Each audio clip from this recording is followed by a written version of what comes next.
இன்றைய தலைமுறையினர் அரசியல் விழிப்புணர்வு குறித்து திண்டுக்கல் மக்கள் தெரிவித்த கருத்துக்களை மக்கள் பார்வை பகுதியில் தற்போது பார்க்கலாம். இளைஞர்கள் அவங்களோட உணர்ச்சியை வசப்பட்டு ஒரு புது புது கட்சிகள் வருது. அந்த கட்சிகள் பின்னாடி போனா ஒரு ரசிகர் ஒரு கட்சி ஆரம்பிக்கிறப்ப அது அவரோட பின்னாடியே படையெடுத்து போறாங்க. ஏன் போறாங்க, எதுக்கு போறாங்க, ஒரு கொள்கை ஒரு கோட்பாடு எதுவுமே கிடையாது அவங்கள்ட்ட. அவங்க உணர்ச்சி வசப்பட்டு போய் அதனால பல பிரச்சனைகள் நடக்குது தமிழ்நாட்டுல. இளைஞர்கள் ஒரு நல்ல தலைவர்கள் பின்னாடி போலேன்னு சொல்லலாம். அதுக்கு முக்கிய காரணம் இளைஞர்கள் தான். இளைஞர்கள் எப்படி போகணும்னா ஒரு ஓட்டுக்கு காசு வாங்கி ஓட்டு போடுறாங்க. அவங்களுக்கு கிடைக்க வேண்டிய சலுகைகள் எதுவுமே கிடைக்க மாட்டுது. போய் அந்த அரசியல்வாதிகளோ யாரோ ஓட்டு போடுறவங்க போய் கேட்டோம்னா நீங்க சும்மா ஓட்டு போடுறீங்க, காசு வாங்கி தானே ஓட்டு போடுறீங்க, அந்த நிலைமைகள் வருது. இளைஞர்கள் கரெக்டான கோட்பாடு எடுக்கணும். பல தலைவர்கள் கருத்தை உள்வாங்கணும். யாருமே கருத்தை உள்வாங்குறதே இல்லை. தலைவர் இருந்தாருன்னா அவர் நடிகராகவே பாக்குறாங்க. அந்த நடிகரோட பின்னாடி இருக்க ரசிகர் கூட்டம், அந்த ரசிகர்கள் கூட்டம் தான் அவங்க பின்னாடி போய் அவங்களோட வாழ்க்கையை சீரழியுது. இளம் தலைமுறை அரசியல் விழிப்புணர்வோடு தான் இருக்காங்க. அதிலும் இன்றைக்கு இருக்கக்கூடிய படித்த இளைஞர்கள் ரொம்ப சார்பாகவே சிந்திக்கிறாங்க. இந்த நாட்டில் இருக்கக்கூடிய அவல நிலைகளை, இந்த நாட்டில் இருக்கக்கூடிய சீரழிவுகளை மாற்றணுங்கிற சிந்தனையாளர்களாகத்தான் இளைஞர்கள் இருக்கிறாங்க. ஆனால் அவங்கள திசை மாற்றுறாங்க. பழமைவாத, மதவாத, சாதியவாத பிற்போக்கு சக்திகள் அவங்களுடைய ஆரோக்கியமான சிந்தனையிலிருந்து அவங்கள ஜாதியாக, மதமாக மடைமாற்றம் செய்யக்கூடிய, மூளை செலவை செய்யக்கூடிய கேடுகட்ட வேலையை செஞ்சு இளைஞர்களிடத்தில் இருக்கக்கூடிய அந்த விழிப்புணர்வை, அந்த அரசியல் விழிப்புணர்வை தங்களுடைய சுய லாபத்திற்காக பயன்படுத்துகிறாங்க. அந்த செயலை செய்யாமல் இருந்தாலே இந்த நாடு நல்லா இருக்கும்.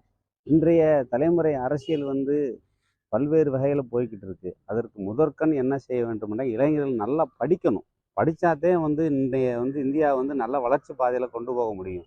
அதனால் படிப்புறதே ஒரு நல்ல இந்தியாவை உருவாக்கமே கூடிய இந்த நேற்று வந்தாங்க இன்னைக்கு வந்தாங்கன்னு சொல்லி அரசியலில் ஓட்டு போட்டு தேர்ந்தெடுக்கிறவங்க எல்லாமே அழிவு பாதையை நோக்கி தான் கொண்டு போய்கிட்டு இருக்காங்க. அதனால் இளைஞர்கள் முக்கியமாக நல்லபடியாக படிக்கணும். அந்த வாசிப்பு திறனை ஏற்படுத்திக்கிட்டாதே நல்ல ஒரு இந்தியாவை கொண்டு வர முடியும்னு சொல்லி. அரசியல் ஆளுமை என்பது பல்வேறு காலகட்டத்துக்கு ஏற்ற மாதிரி இருக்கிறது. அந்த இளவட்ட பசங்க சும்மா ஒரு 4 பேர் சேர்ந்துக்கிட்டு வந்துக்கிட்டு எந்த ஒரு புரிதல் இல்லாமையோ, ஒரு கொள்கை ஒரு கோட்பாடு இல்லாமையோ இப்ப தெரிஞ்சுக்கிருக்காங்க.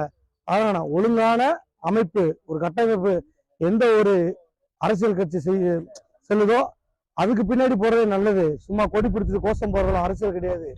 அது கரெக்டான நிலையான ஒரு கோட்பாடு எந்த ஒரு அரசியல் தலைமை பண்றாங்களோ அவங்க கூட சேர்ந்து வரும் இளைஞர்கள் மக்களுக்கான நலத்திட்டத்தை எந்த அரசு சிறப்பாக செய்தோ அவங்களுக்கு பின்னாடி செல்வதுதான் ஒரு முறை.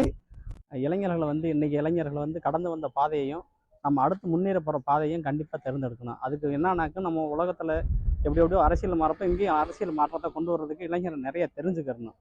முதற்கட்டமாக என்னன்னாக்கும் இப்போ அந்த அவங்களுடைய வாக்கினுடைய உரிமையை கட்டாயம் அறிஞ்சுக்கிறணும். ஓட்டு பணத்துக்காண்டி விலை போயிடக்கூடாது அப்படின்னு இளைஞர்கள் நல்ல விழிப்புணர்வோடு இருக்கணும்.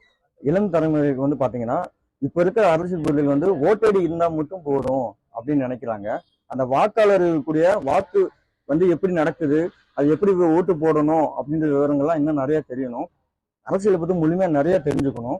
இப்போ அதுக்கு உதாரணத்துக்கு சொல்லணும் பார்த்தீங்கன்னா, இப்போ நடக்கிற இந்த SIR ஃபார்ம்லாம் எப்படி ஃபில் பண்ணணும் அப்படின்றத அடிப்படை விஷயங்கள், எங்கே நம்ம வாக்குச்சாவடி எங்கே இருக்குது, நம்ம ஓட்டு எங்கெல்லாம் போய் போடணும், அதை யாரை போய் பார்க்கணும், இது எப்படி வாங்கணும் அப்படின்ற சில விஷயங்கள்லாம் இன்னும் இளைஞர்களுக்கு தெரியாமையே இருக்கு.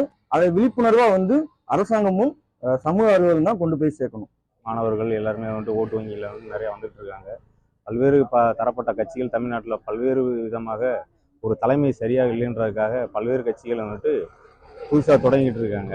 அப்படின்ற போது மக்கள் மனநிலைகள் இளைஞர்கள் ஒரு புதிய மாற்றத்தை கொண்டு வரணும்னா ஒரு நல்ல ஒரு ஊண்டுகோல், ஒரு சக்தியாக, ஒரு மிகப்பெரிய கட்சியாக இருக்கும் பட்சத்தில் அந்த கட்சியின் பக்கம் ஆதரவாக இருந்து ஒரு நல்ல தலைமையை ஏற்று நடக்கும் பட்சத்தில் தான் இது ஒரு தீர்வாக அமையும். அப்போ இளைஞர்கள் எல்லாருமே விழிப்புணர்வோடு இருக்கணும். அப்படின்னாக்க நல்ல தலைமை தேர்ந்தெடுக்கிறதுல இன்றைய சூழ்நிலையில் ரொம்ப கவனமாக இருக்கணும்.